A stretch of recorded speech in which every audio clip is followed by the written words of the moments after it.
बिस्मिल्लाहिर्रहमानिर्रहीम। अस्सलाम वालेकुम डियर स्टूडेंट्स, आज हमने चैप्टर 7 स्टार्ट करना है जिसका नाम है वर्क, एनर्जी एंड पावर।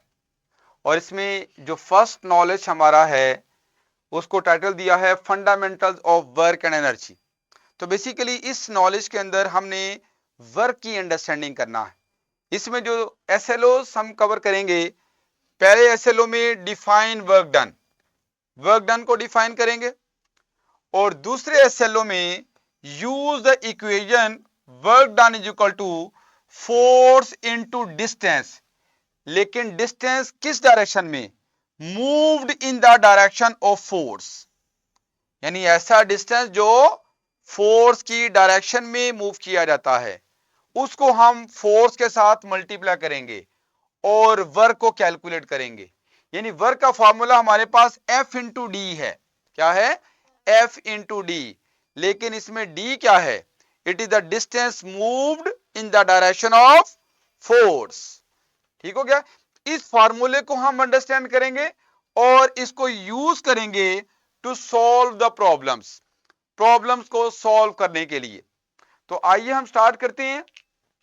सबसे पहले तो थोड़ा सा आइडिया हम लेते हैं, वर्क क्या चीज है बेटा। अगर आपने किसी बैग को जब पुश करते हो तो पुश करने के लिए आपको एनर्जी का इस्तेमाल करना पड़ता है। आपके पास एनर्जी होगी तो तभी आप उसको पुश कर पाओगे, तभी आप उसको मूव करवा पाओगे। अब ये जो एनर्जी इस्तेमाल करते हो आप, जो एनर्जी एक्सपेंड करते हो, ये डिपेंड करती है कि आप कितना ज्यादा हार्ड पुश करना चाह रहे हो। कितना ज्यादा हार्ड। अगर ज्यादा हार्ड पुश करोगे, ज्यादा सख्त किस्म का पुश करोगे, तो जाहिर सी बात है आपको ज्यादा एनर्जी का खर्च करना पड़ेगा, ज्यादा एनर्जी एक्सपेंड करना पड़ेगी। एक तो ये है कि जो एनर्जी एक्सपेंडेड है वो किस पे डिपेंड कर रही है? कितना हार्डली हम किसी ऑब्जेक्ट को पुश करते हैं। और दूसरा, हम उसको कितना ज्यादा दूर तक पुश करते हैं। हम उसको कितना दूर तक ले जाना चाह रहे हैं, कितना दूर तक पुश करना चाह रहे हैं। तो दो चीजों पे ये एनर्जी एक्सपेंडेड डिपेंड कर रही है। अब ये जो एनर्जी एक्सपेंडेड है इसको हम क्वांटिफाई करते हैं, यानी इसको एक फार्मूला देते हैं या इसको नाम देते हैं वर्क का। किसका नाम देते हैं? वर्क का। तो energy expanded is quantified in the form of work. तो हमने अब इसी एनर्जी एक्सपेंडेड को वर्क कहना है। अब इस वर्क को डिफाइन कैसे करेंगे? अभी आपने ये देखा कि जो एनर्जी एक्सपेंडेड है वो दो चीजों पे डिपेंड कर रही है। एक, कितना हार्ड पुश का मतलब क्या है जी बेटा? आप लोग बताओ जरा। पुश का मतलब फोर्स है। पुश का मतलब क्या है? पुश या पुल, फोर्स को कहते हैं। इसका मतलब है कि कितनी ज्यादा फोर्स लगा रहे हो, और कितना दूर तक ले जाने का मतलब कितना डिस्टेंस मूव करवा रहे हो। तो वो जो एनर्जी एक्सपेंडेड है जिससे हम वर्क का नाम दे रहे हैं, किसका नाम दे रहे हैं बेटा? वर्क का नाम दे रहे हैं। वो दो चीजों पर डिपेंड कर रही है। एक है फोर्स और दूसरा है डिस्टेंस या डिस्प्लेसमेंट भी कह सकते हो। तो वर्क को इन्हीं की फॉर्म में यहां पे हम डिफाइन करते हैं। It is defined as the product of the force F and the displacement in the direction of force. ये जो साथ लिखा है कि जो डिस्प्लेसमेंट है, ये जो डिस्टेंस है, वो किसकी तरफ होना चाहिए? फोर्स की डायरेक्शन में होना चाहिए। फोर्स की, बल्कि फोर्स के अलोंग होना चाहिए। अलोंग का वर्ड इसलिए मैं इस्तेमाल कर लेता हूं कि ये जो डिस्प्लेसमेंट है ये फोर्स की डायरेक्शन में भी हो सकती है और फोर्स के मुखालिफ भी हो सकती है। फोर्स के मुखालिफ भी हो सकती है, फोर्स के ओपोजिट भी हो सकती है। खैर, ये हमने वर्क की डेफिनेशन की। और अगर ये प्रोडक्ट है दो चीजों का, फोर्स और डिस्प्लेसमेंट का, डिस्टेंस का, तो फिर इन दोनों को मल्टीप्लाई करेंगे तो हमारे पास क्या आ जाएगा? वर्क आ जाएगा। तो work is equal to F into D. Work किसके बराबर है? F इंटू डी के बराबर है। ये तो हो गया वर्क। अब वर्क के यूनिट को भी डिस्कस कर लेते हैं। अगर यूनिट को डिस्कस करना हो तो वो यहीं से डिस्कस किया जा सकता है कि अगर किसी ऑब्जेक्ट के ऊपर 1 न्यूटन फोर्स लगाते हैं, कितनी फोर्स लगाते हैं? 1 न्यूटन फोर्स लगाते हैं और वो ऑब्जेक्ट 1 मीटर डिस्टेंस कवर करता है, फोर्स इंटू डिस्टेंस करना ना, तो 1 न्यूटन फोर्स लगाई और उसने कितना डिस्टेंस कवर किया, 1 मीटर डिस्टेंस कवर किया इन द डायरेक्शन ऑफ फोर्स, तो तब जो हमारा वर्क होगा उसे आप 1 जूल कहोगे। क्या कहोगे? 1 जूल। तो joule is the unit of work. तो joule is the unit of work. इस तरह से हमारे पास जो जूल की वैल्यू है, आप कह सकते हो जूल न्यूटन इंटू मीटर के बराबर है, न्यूटन इंटू मीटर के इक्वल है। और इसकी डेफिनेशन भी यहां पे लिखी हुई मिल रही है आपको, 1 joule of work is done when a force of 1 Newton displaces a body through a 1 meter in the direction of force। तो ये लाजमी एक पॉइंट आपने याद रखना है कि हमारे पास जो डिस्प्लेसमेंट है या डिस्टेंस है, ये किस डायरेक्शन में होना चाहिए, फोर्स के अलोंग होना चाहिए, फोर्स की डायरेक्शन में होना चाहिए। अच्छा, ये तो भी आपने वर्क को तो अंडरस्टैंड कर लिया। अभी एक बड़ा ही अहम पॉइंट है जो आपने याद रखना है। ये अहम पॉइंट क्या है जिसको अभी मैं फोकस कर रहा था कि जो हमारी जो डिस्प्लेसमेंट है या जो डिस्टेंस है वो किस तरफ होना चाहिए, फोर्स की तरफ। तो ये मैंने इसको नोट की फॉर्म में भी एक्सप्रेस कर दिया है, work is done when force has effect in the direction of displacement. हमारे पास लाजमी जो फोर्स है वो किस तरफ होनी चाहिए, डिस्प्लेसमेंट की डायरेक्शन में होनी चाहिए। या ये कह लें कि जो डिस्प्लेसमेंट कवर हो वो हमेशा फोर्स की डायरेक्शन में हो, फोर्स की डायरेक्शन में होगी तो तभी आप कहोगे यहां पे वर्क हुआ है। अभी मैं इसकी एग्जांपल लेता हूं। आपको पता है लास्ट टाइम पिछले चैप्टर में हमने ये पॉइंट अंडरस्टैंड किया था कि जो अर्थ है वो सन के अबाउट सर्कुलर पाथ पे मूव करती है। किस पे मूव करती है? सर्कल में मूव करती है। और सर्कल में किसी भी ऑब्जेक्ट की जो वेलोसिटी होती है, किसी भी ऑब्जेक्ट की जो वेलोसिटी होती है, वो जिस पॉइंट पे आप वेलोसिटी को देखना चाह रहे हो उस पॉइंट पे टेंजेंट के अलोंग होती है। किधर होती है? टेंजेंट के अलोंग होती है। आप टेंजेंट को समझते हो? कभी सुना है टेंजेंट के बारे में? टेंजेंट एक ऐसी लाइन है जो किसी कर्व को एक पॉइंट पे टच करती है। अगर ऑब्जेक्ट यहां पे है तो इस पॉइंट पे आपको टेंजेंट ड्रा करना पड़ेगा। अगर ऑब्जेक्ट इस जगह पे है तो इस पॉइंट पे टेंजेंट ड्रा करोगे। तो वेलोसिटी की डायरेक्शन सर्कल में हमेशा किस तरफ होगी? टेंजेंट के अलोंग होगी। अच्छा, वेलोसिटी को आप डिफाइन कैसे करते हो? Displacement over time, displacement over time. Velocity की जो डायरेक्शन होती है वही बेसिकली किसकी डायरेक्शन होगी? डिस्प्लेसमेंट की। तो अगर वेलोसिटी टेंजेंट के अलोंग है तो डिस्प्लेसमेंट भी टेंजेंट के अलोंग है। इसका मतलब ऑब्जेक्ट इस तरफ जाना चाह रहा है, ऑब्जेक्ट इस डायरेक्शन में डिस्प्लेस होना चाह रहा है, जबकि हमारी जो फोर्स होती है जिसे आप सेंट्रीपिटल फोर्स कहते हो, क्या उसका कोई वो किधर होती है? वो सर्कल के सेंटर की तरफ होती है। क्या इस फोर्स का कोई इफेक्ट है इस डिस्प्लेसमेंट की डायरेक्शन में? नहीं है, कोई इफेक्ट नहीं है। फोर्स तो इस तरफ है, डिस्प्लेसमेंट इस तरफ है। तो मैंने तो पहले आपको बताया कि वर्क कब होगा? जब डिस्प्लेसमेंट किस डायरेक्शन में हो? फोर्स की डायरेक्शन में हो। लेकिन इस सिचुएशन में आप ये देख रहे हो कि जो फोर्स है वो डिस्प्लेसमेंट की डायरेक्शन में नहीं है। तो ऐसे केस में नो वर्क, ऐसे केस में नो वर्क। तो ये मैंने एक एग्जांपल दी है कि जब कोई पार्टिकल सर्कल में एक फिक्स स्पीड के साथ रिवॉल्व कर रहा होगा तो उस वक्त फोर्स का कोई भी इफेक्ट डिस्प्लेसमेंट की डायरेक्शन में नहीं होगा। इस वजह से हमारे पास जो वर्क होगा दैट विल बिकम जीरो, वो जीरो के इक्वल होगा।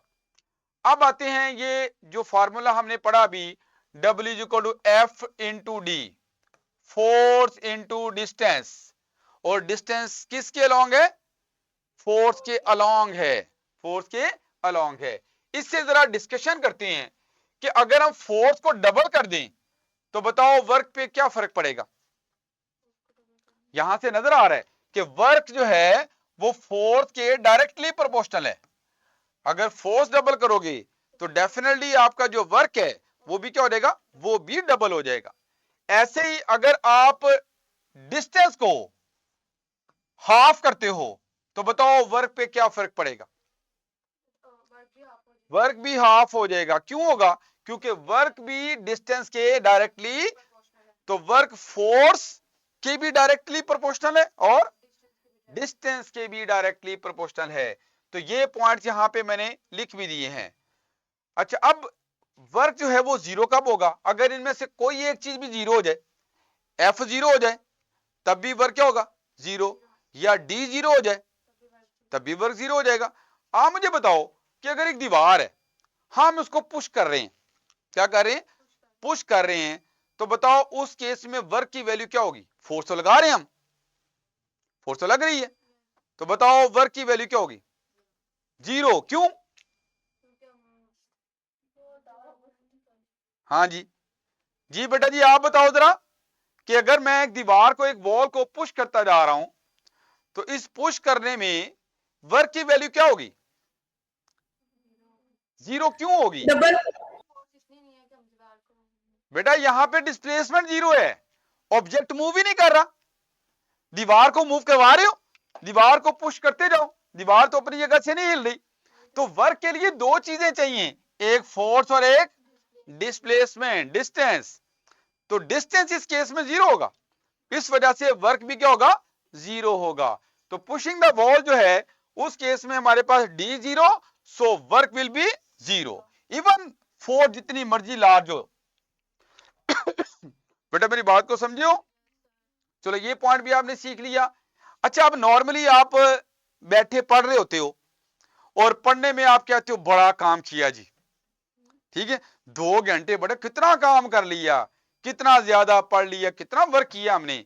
लेकिन जो साइंस है वो कहती है कोई वर्क नहीं है, ये जो आप मेंटल एक्सर्शन करते हो इसमें कोई वर्क नहीं है। एक शख्स है, उसने कुछ वजन अपने सर पे उठाया हुआ है, ठीक है, और वो खड़ा है। अब वो देखो, वो फिजिकली एक्सर्शन मिल रही है उसको, थक जाएगा, लेकिन साइंटिफिकली वर्क की वैल्यू जीरो है।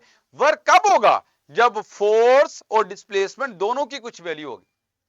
तो यही बात यहां पे मैंने एक नोट की फॉर्म में लिखी है कि अगर कोई पर्सन जो है उसने बैग ऑफ ग्रोसरी, चीजों का एक बैग उठाया हुआ है और वो उठा के खड़ा है, वो टायर्ड तो फील करेगा, लेकिन वहां पे वर्क की वैल्यू जीरो है। तो फिजिकल एक्सर्शन के साथ वर्क का कोई ताल्लुक नहीं, ठीक है। तो वर्क कब होगा, जब फोर्स या डिस्प्लेसमेंट दोनों वैल्यूज होंगी तभी वर्क की वैल्यू होगी।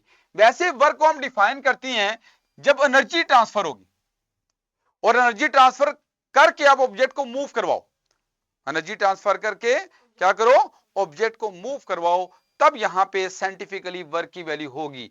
यही पॉइंट यहां पे आपको मिलेगा कि फिजिकली और मेंटली एक्सर्शन जो है उसे आप वर्क का नाम नहीं देते। साइंस कहती है वर्क तभी है जब, तब क्या हो, हाँ, फोर्स भी हो और डिस्प्लेसमेंट भी हो। और तीसरी एक और बात भी है, फोर्स भी हो, डिस्प्लेसमेंट भी हो, इवन दोनों होते हैं फिर भी वर्क जीरो होता है।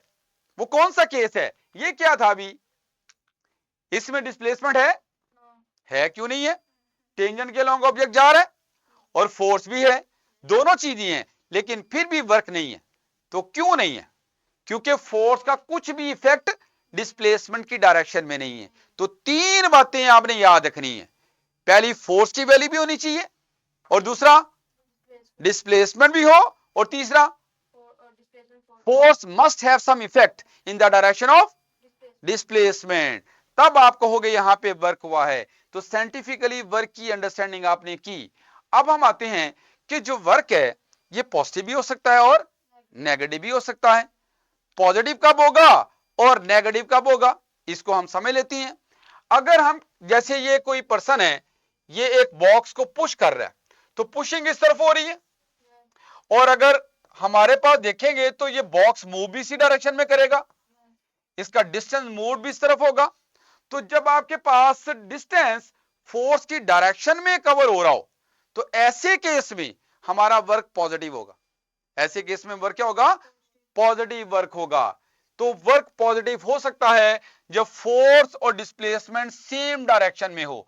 When the force and displacement are in the same direction then work will be positive.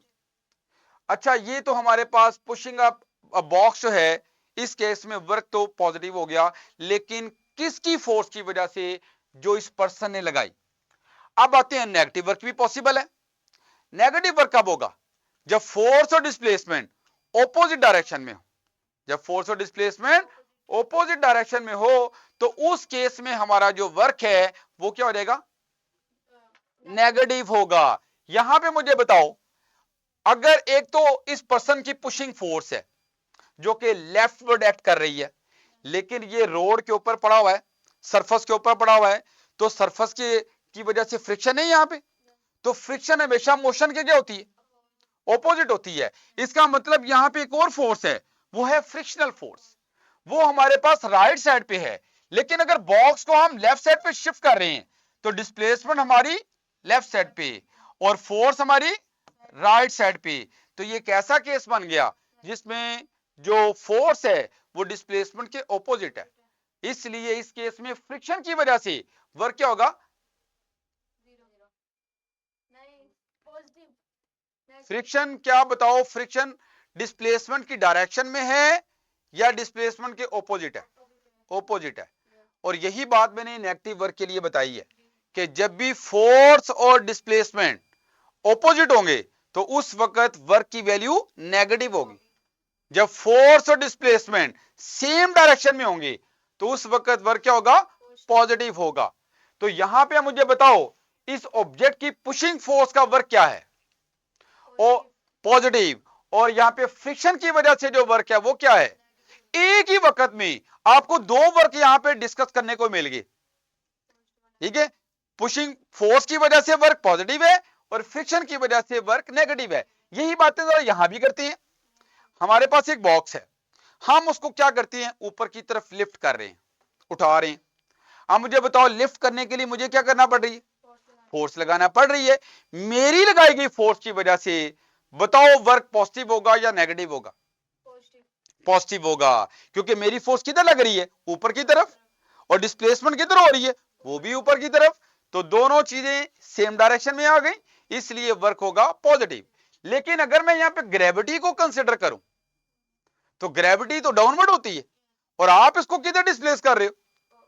ऊपर की तरफ डिस्प्लेस कर रहे हो। तो डिस्प्लेसमेंट ऊपर है और ग्रेविटी नीचे है, तो ये कौन सा केस बन गया? हाँ जी, नेगेटिव वर्क वाला, क्योंकि फोर्स यहां पे डिस्प्लेसमेंट के ऑपोजिट है। तो मेरी बात को फॉलो किया बेटा आपने कि वर्क कब पॉजिटिव होगा और कब नेगेटिव होगा? हाँ भी मोहम्मद, बताओ जरा, वर्क कब पॉजिटिव होगा? एक लाइन में बताना है। या बच्चों आप बताओ, वर्क कब पॉजिटिव होगा? जब सर हम सेम डायरेक्शन होगी और सेम हमारी हाँ फोर्स जी, होगी। फोर्स और डिस्प्लेसमेंट सेम डायरेक्शन में हो तो वर्क पॉजिटिव। और नेगेटिव कब होगा? ऑपोजिट हो दोनों एक दूसरे हाँ के। जी बेटा जी, जब दोनों ऑपोजिट होंगे तो वर्क हमारे पास नेगेटिव होगा। अब आते हैं, यहां पे बात करेंगे work done by net force. Net force को समझते हो? नेट फोर्स क्या होती है? फोर्स की बात हो रही है बेटा। हाँ जी बच्चों, आप बताओ जरा, नेट फोर्स क्या होती है? मैंने लिखा भी है सामने ब्रैकेट के अंदर, रिजल्टेंट फोर्स को कहते हैं। और रिजल्टेंट का मतलब क्या है कि अगर किसी ऑब्जेक्ट के ऊपर नंबर ऑफ फोर्सेस लग रही, नंबर ऑफ फोर्सेस एक्ट कर रही हैं, उन सब का वेक्टर सम कर दो। क्या कर दो? उन सब का वेक्टर सम करो, तो वो आपकी होगी रिजल्टेंट फोर्स, वो होगी आपकी नेट फोर्स। जरा पिछली फिगर में बात करते हैं। यहां पे अगर मैं ऊपर की तरफ जो फोर्स लगा रहा हूं वो बिल्कुल उतनी लगाऊं जितनी ग्रेविटी डाउनवर्ड है, तो बताओ इस ऑब्जेक्ट के ऊपर नेट फोर्स क्या हो जाएगी? जीरो। मेरी लगाएगी फोर्स ऊपर, ग्रेविटी नीचे। जब दो फोर्सेस मैग्नीट्यूड में सेम हो, डायरेक्शन में ऑपोजिट हो, तो उन दोनों को ऐड करोगे तो आंसर आपके पास जीरो आएगा, क्योंकि वो दोनों फोर्सेस एक दूसरे के इफेक्ट को कैंसल कर देंगी। तो इस केस में नेट फोर्स जीरो हो जाएगी, जैसा कि ये दो एरो से शो भी किया है। यहां पे एक डाउनवर्ड फोर्स और एक अपवर्ड फोर्स। ठीक है, अपवर्ड फोर्स मेरी लगाएगी फोर्स है और डाउनवर्ड फोर्स ग्रेविटी है। इन दोनों के सम को क्या शो किया हुआ है? जीरो। तो यहां पे नेट फोर्स जीरो है। लेकिन अगर यहां पे आप देखो, ये बॉक्स पहले रुका हुआ है और फ्रिक्शन यहां पे उस वक्त डेफिनेटली है। अब इस पे जब पुश किया जा रहा है और ये रेस्ट स्टेट से मूव करता है, तो इसका मतलब हमारी लगाएगी फोर्स डेफिनेटली ज्यादा होगी। किससे? फ्रिक्शन से। तभी ये मूव करेगा। अगर हमारी लगाएगी फोर्स इस फ्रिक्शन से कम होगी तो ये मूवमेंट नहीं पॉसिबल। तो बताओ इस केस में नेट फोर्स जीरो होगी या नहीं? हमारी फोर्स ज्यादा, अगर फर्स्ट करो ये 10 न्यूटन है और ये सपोज करो 6 न्यूटन है, तो बताओ जरा नेट फोर्स कितनी होगी? पिछले सारे चैप्टर्स आपने पढ़े हुए हैं इसके बारे में। जब दो फोर्सेस ऑपोजिट आ जाती हैं तो उस केस में नेट फोर्स निकालने का तरीका क्या था? रिजल्टेंट फोर्स निकालने का तरीका क्या था? बड़ी फोर्स में से छोटी फोर्स को माइनस करेंगे। तो इस तरह से यहां पे 4 न्यूटन नेट फोर्स होगी। ठीक है, खैर वापस आते हैं हम अपने पॉइंट की तरफ। ये मैंने थोड़ा रिवाइज करवाया था, मुझे यकीन था कि आप लोगों ने इस चीज को याद नहीं किया होगा। और नेट फोर्स आप याद रख लो, अब ये रिजल्टेंट फोर्स होती है और तमाम फोर्सेस का सम है, वेक्टर सम है। अब ये क्या बात करने वाले हैं, जब किसी ऑब्जेक्ट के ऊपर नेट फोर्स लगती है और नेट फोर्स की वजह से आप वर्क को डिस्कस करते हो। किसको डिस्कस करते हो? वर्क को। अगर तो ये नेट फोर्स मोशन की डायरेक्शन में लग रही है, जिधर ऑब्जेक्ट जा रहे नेट फोर्स भी उसी डायरेक्शन में है। अगर ये नेट फोर्स हमारी उसी तरफ है जिधर मोशन है, जिस तरफ ऑब्जेक्ट मूव कर रहे हैं, तो फिर क्या होगा? फिर ये नेट फोर्स इस ऑब्जेक्ट की स्पीड को इंक्रीज करेगी और वर्क इस केस में पॉजिटिव होगा। वर्क इस केस में पॉजिटिव होगा। बात को फॉलो कर रहे हो? लेकिन हमारे पास अगर ऐसा केस है कि मोशन इस तरफ हो रही है और हम इस पे फोर्स इस तरफ लग रही है, नेट फोर्स की डायरेक्शन मोशन के बिल्कुल ऑपोजिट है। तो अब मुझे बताओ, जब अपोजिंग फोर्स होती है, सामने से गाड़ी आ रही हो, आप उसको रोकना शुरू कर दो आगे से, तो इसका मतलब आप जो फोर्स लगा रहे हो वो मोशन के क्या है? ऑपोजिट है। तो ऐसे केस में क्या होगा? उसकी स्पीड बढ़ेगी या कम होगी? स्पीड कम होगी। तो जब आपके पास नेट फोर्स मोशन के ऑपोजिट होती है तो स्पीड कम होती है और वर्क उस केस में क्या होगा? नेगेटिव होगा। तो अब आपने याद रखना है कि अगर नेट फोर्स हमारे पास मोशन की डायरेक्शन में हो, स्पीड बढ़ती है, वर्क पॉजिटिव होता है। और अगर हमारे पास जो नेट फोर्स है वो मोशन के ऑपोजिट हो तो स्पीड कम होती है और वर्क नेगेटिव होता है। इसी पॉइंट को मैंने यहां पे आपको बता दिए। ये इसको हम जरा डिस्कस करते हैं सिमुलेशन से भी।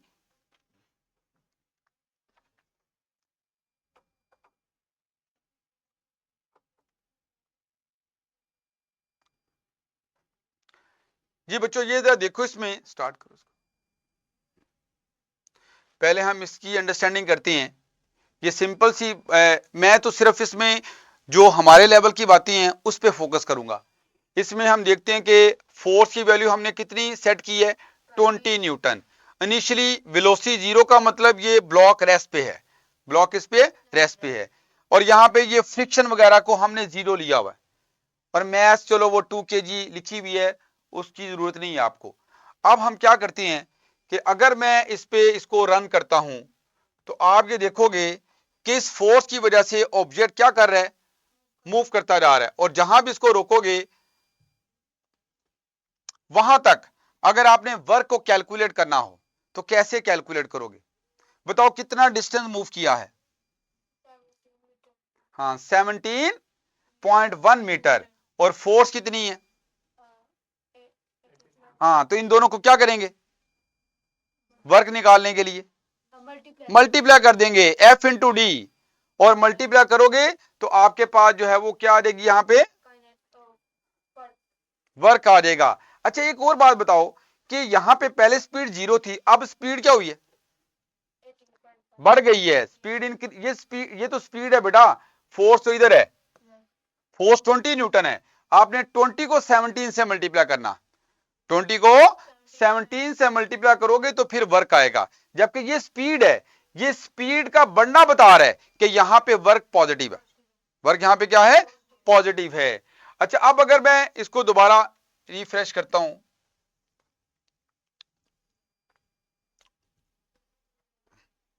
इसको देखते हैं यहां पे, अब ऑलरेडी ऑब्जेक्ट की कुछ स्पीड है, इनिशियल स्पीड कितनी है, 12 मीटर पर सेकंड यहां पे शो की हुई है, और फोर्स जो लगाई जा रही है इस हालत में वो कितनी है, 20 न्यूटन है। अब मैं अगर इसको रन करूंगा तो इसको क्या होना चाहिए, इसकी स्पीड बढ़नी चाहिए, कम होनी चाहिए, कम होनी चाहिए। क्यों, क्योंकि ये जो फोर्स है ये इस मोशन के बिल्कुल ऑपोजिट है।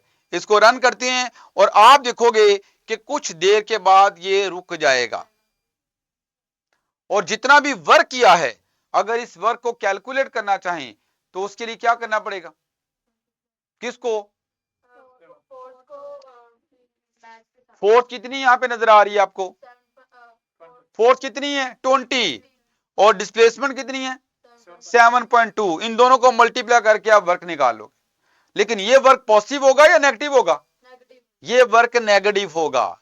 तो ये आपने पॉजिटिव और नेगेटिव वर्क को भी अंडरस्टैंड कर लिया, और दूसरा आपने ये भी देख लिया कि जब फोर्स मोशन की डायरेक्शन में होती है तो तब वहां पे स्पीड इंक्रीज होती है, लेकिन जब फोर्स मोशन के ऑपोजिट होती है तो स्पीड कम होती है। और फाइनली यहां पे देख रहे हो कि ये ब्लॉक रुक गया। तो ये आपने सिमुलेशन से बेसिक जो बातें थी उनको अंडरस्टैंड कर लिया। वापस हम स्लाइड्स पे आते हैं। ग्राफिकली भी वर्क निकाला जा सकता है, वैसे ये एक इंफॉर्मेशन के लिए, ये आपके एसएलओ में तो शामिल नहीं है, लेकिन ये इंफॉर्मेशन के लिए कि ग्राफिकली भी वर्क कैसे निकालेंगे। बेटा इसके लिए ग्राफ प्लॉट करना पड़ता है, और ग्राफ दो पैरामीटर्स के दरमियान प्लॉट किया जाता है, जिसमें यहां पे हम फोर्स और डिस्प्लेसमेंट के दरमियान ग्राफ प्लॉट करेंगे।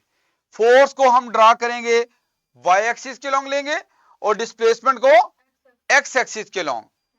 तो अगर सपोज करें ये हमारे पास ग्राफ आ गया, तो अब अगर मैं ग्राफिकली इस ग्राफ से, जिसे फोर्स डिस्प्लेसमेंट ग्राफ कहा जाता है, क्या कहते हैं, फोर्स डिस्प्लेसमेंट ग्राफ कहते हैं, मैं अगर इस ग्राफ से वर्क निकालना चाहूं तो मैं क्या करूंगा, इस ग्राफ के अंदर जितना भी एरिया आ रहा है उस एरिया को निकाल लूंगा। बताओ ये एरिया किसका बन रहा है, ये एक रेक्टेंगल ही बन गई। तो रेक्टेंगल का एरिया कैसे निकालते हैं, लेंथ इंटू विड्थ। अगर फर्ज करें यहां से लेके यहां तक ये क्या फोर्स है ना, इधर इधर हमारे पास फोर्स है, इसका मतलब ये जो इसकी हाइट है ग्राफ की उसे एफ कर लो, और ये जितना भी यहां से लेके यहां तक ये डिस्टेंस कवर्ड है, तो लेंथ हमारे पास एफ है, विड्थ हमारे पास डी है, तो एफ इंटू डी इस रेक्टेंगल का एरिया आ जाएगा, और एफ इंटू डी वर्क भी होता है। इसका मतलब आपने क्या निकाला, आपने तो एरिया निकाला, लेकिन मिल क्या गया, वर्क मिल गया। तो वर्क को ग्राफिकली भी कैलकुलेट किया जा सकता है। उसके लिए हमें क्या करना पड़ेगा, फोर्स डिस्प्लेसमेंट ग्राफ के नीचे जो एरिया है, उसके अंदर जो एरिया है, उस एरिया को कैलकुलेट करना पड़ेगा। अब बेटा हम न्यूमेरिकल प्रॉब्लम्स भी देख लेते हैं, आसान से न्यूमेरिकल प्रॉब्लम्स है यहाँ पे। पहले वाले न्यूमेरिकल प्रॉब्लम में क्या है, a box is pushed with a force of 20 newton. तो फोर्स की वैल्यू हमारे पास यहाँ पे कितनी है, 20 न्यूटन है, for a displacement of 5 metres. 5 metre displacement हो रही है in the direction of force, force की डायरेक्शन में। तो डिस्प्लेसमेंट हमारे पास 5 मीटर है। बता दो वर्क क्या होगा, आसान सी बात है। हाँ जी, F इंटू डी, तो F हमारे पास 20 है और D 5 है, तो ये आपके पास 100 क्या आएगा यूनिट। मोहम्मद खुदा का खौफ करो। हाँ जी, वर्क का यूनिट अभी डिस्कस किया था। वर्क का यूनिट क्या होता है बेटा, जॉल। जॉल। तो यहां पे जॉल लगाओगे, ठीक है, जो यूनिट है वो लगाना है, ये नहीं करना यहाँ पे न्यूटन लगा दो, भाई वर्क निकाल रहे हो, ठीक है। इसके बाद दूसरे न्यूमेरिकल में देखो, हमारे पास वर्क गिवन है 200 जॉल वर्क गिवन है, ठीक है, और is done in moving object 10 metre, 10 metre move करने में, तो डिस्टेंस कितना है 10 मीटर। कैलकुलेट क्या करना है, फोर्स निकालनी है। कितना मुश्किल सवाल है फोर्स निकालना। हाँ जी, तो वर्क किसके बराबर है, F इंटू डी। तो आप अगर यहां पे डी निकालना चाहोगे तो कैसे लिखोगे जरा बताओ। हाँ जी, 10 F को इधर multiply नीचे 200. W over F, W over F लिखोगे, ये F नीचे आ जाएगा, डिवाइड हो जाएगा। तो बताओ W हमारे पास कितना है 200 है, और F कितना है, ये हमारे पास 10 है। F 10 है नहीं, हमने असल में F निकालना है, मैंने उल्टा लिख दिया है। हाँ जी, इसको रब करें ना जरा, सोए हुए हो आप लोग, मैं भी तो गलती कर सकता हूं। चलो वापस आते हैं यहां पे। हाँ जी, तो बेटा F निकालना है, तो F will be equal to W over D। हाँ जी, ये ऊपर आ जाएगा 200 और नीचे आ जाएगा 10, तो ये कितना बन गया 20, क्या आएगा 7 यूनिट,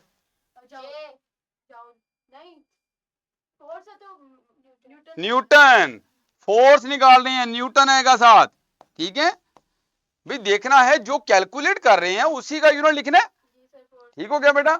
चलो ये भी बताओ जरा, फोर्स हमारे पास कितनी है यहाँ पे 50 न्यूटन, और इससे वर्क जो हो रहा है उसकी वैल्यू कितनी है 250 जॉल। तो अब आपने यहां पे बताना है डिस्प्लेसमेंट को, डी कैलकुलेट करना है। तो W equal to F D, और डी किसके इक्वल होगा W ओवर F। W कितना है 250, और ये कितना है 50, 0 0 से कैंसिल होगा, और इधर कैंसिल करोगे 5, क्या आएगा ये 5 के साथ यूनिट क्या होगा,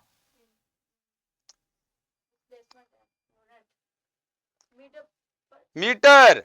डिस्प्लेसमेंट का यूनिट मीटर है, ये डिस्टेंस है, displacement is just like distance, तो इसमें मीटर आएगा साथ। चलो एक और पूछते हैं आपके पास, ये हमारे पास अगर एक पुली है, ठीक है, और इसके साथ हमने ये एक रस्सी बांधी हुई है, इधर एक ऑब्जेक्ट है, ठीक है, इस ऑब्जेक्ट को हम ऊपर की तरफ डिस्प्लेस कर रहे हैं, इधर फोर्स लगा रहे हैं, पुली के ऊपर से ऐसे रस्सी को खींच रहे हैं, ठीक है, फोर्स हम लगा रहे हैं 10 न्यूटन, और फर्ज करो हमने इसको पुल किया है 2 मीटर। बताओ इस केस में वर्क क्या होगा, बताओ जरा वर्क की वैल्यू क्या होगी।